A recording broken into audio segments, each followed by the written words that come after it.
Tourist family படம் பார்த்தீங்கன்னா எப்படி இருக்கு? டூரிஸ்ட் ஃபேமிலி சசிகுமார் வந்து இது நல்லா பண்ணியிருக்காரு.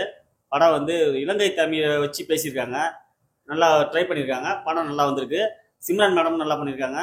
இதில் வந்து ஃபுல்லாகவே வந்து நல்லா காமெடியாகவே போகும். அதாவது படத்தில் வந்து பார்த்தீங்கன்னா ஒரு டூரிஸ்ட் போயிட்டு எப்படி ஒரு இதுக்கு போனால் எப்படி இருக்குமோ அதுமாரி ஃபேமிலி சப்ஜெக்ட் தான். நல்லா சசிகுமாருக்கு நல்லா புரிஞ்சிருக்கு. சிம்ரன் மேடமுக்கு இது ஒரு திருப்பு முனையாக அமையும். இல்ல பாடல் மியூசிக் எப்படின்னா இருக்கு? பாடல்லாம் வந்து இதில் வந்து நல்லா சொல்லும்படியாக தான் இருக்கு. அதாவது ஒரு இதா இல்லாம பாடல்கள் சசிகுமார் படத்துல பாடல் நல்லா இருக்கும். அதே மாதிரி 1-2 பாடல்கள் நல்லா அருமையா வந்திருக்கு. இல்ல ஃபேமிலி ஆடியன்ஸ் பாத்தீங்கன்னா அது பிடிக்குமா? கண்டிப்பா பிடிக்கும். ஏன்னா வந்து இது வந்து வித்தியாசமான முறையில ஒரு ட்ரை பண்ணியிருக்காங்க. படமும் நல்லா வந்திருக்கு. ஃபேமிலி சப்ஜெக்ட் ரொம்ப நல்லா பிடிக்கும். காமெடி அருமையா அந்த கலந்து போறதுனால அந்த ஃபேமிலிக்குள்ளேயே நடக்கிறது இது வந்து. அதனால இது ரொம்ப நல்லா ஃபேமிலிக்கு ஆடியன்ஸுக்கு நல்லா பிடிக்கும். இல்ல ஃபேமிலிக்குள்ள இருக்கக்கூடிய அட்டகாசங்களே பாத்தீங்கன்னா காமெடியை வச்சு ஒரு படமாவே காமிச்சிருக்காங்க. இது மக்கள் மத்தியில ஈடுபடுமா? கண்டிப்பா ஈடுபடும். ஏன்னா வந்து எல்லாமே வந்து இப்போ வரதெல்லாம் வந்து ஃபுல்லா ஃபைட்டு அது இதுன்னு இருக்கா.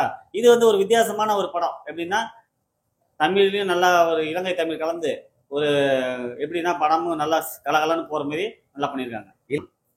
இப்ப லவ் சீன் இந்த படத்தை பத்தி எப்படி இருக்கு? சிம்ரன் வந்து சசிகுமாருக்கு நல்லா பொருந்தி லவ் சீன்லாம் நல்லா வந்திருக்கு. பாடல்கள் நல்லா இருக்கு. படமும் நல்லா வந்திருக்கு. படம் நல்லா இருக்கு. சரி ஓகே. இந்த ஃபைட் சீன்லாம் எப்படி இருக்கு? இதுல ஃபைட் சீன் வந்து சசிகுமார் எப்போதையும் பண்றதை விட கொஞ்சம் இது ஒரு வித்தியாசமா ஒரு 2 ஃபைட் பண்ணியிருக்காரு. படத்தில் நல்லா ஃபைட் நல்லா இருக்கும். சசிகுமாருக்கு இப்படி ஒரு கேரக்டர் கொடுத்தா இவ்வளவு நாளா சசிகுமாரை நம்ம அப்படி அந்த சுப்பிரமணியபுரம் அப்படி பார்த்துருக்கோம்.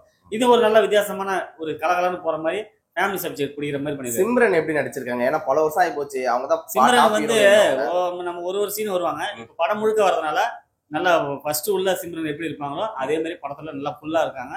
கேரக்டர் நல்லா புரிஞ்சிருக்கு. இப்ப தொடர்ந்து சிம்ரன் அவர்கள் நடிச்சிட்டு வராங்க இல்லையா? ஹீரோனியாவும் நடிக்கிறாங்க. அஜித்துக்கு ஹீரோனியா பாத்தீங்கன்னா போன படத்துல நடிச்சிருந்தாங்க. ஆமா ஆமா. இப்பயும் பாத்தீங்கன்னா ஹீரோனு கேரக்டர் நடிச்சிட்டு இருக்காங்க. இதை பத்தி நினைக்கிறீங்க? இப்போ வந்து அவங்களுக்கு வந்து இன்னும் மார்க்கெட் குறையலன்னு சொல்றேன். ஏன்னா வந்து எல்லாரும் வந்து ஒரு 10 வருஷம் 15 வருஷத்துல ஃபீல்ட் அவுட் ஆயிடுவாங்க. இப்போ இந்த படத்துல இருந்து பாத்தீங்கன்னா திருப்பி அவங்களுக்கு ஹீரோயின் கேரக்டர் திருப்பியும் அவங்களுக்கு கிடைக்கும். இந்த படம் நல்லா வந்திருக்கு. ஓகேண்ணா. இந்த படத்துக்கு எத்தனை மார்க் கொடுப்பீங்க? இந்த படத்துக்கு வந்து ஒரு 80 மார்க் கொடுக்கலாம். 80 மார்க் கொடுக்கலாம். ஓகே, நன்றிண்ணா.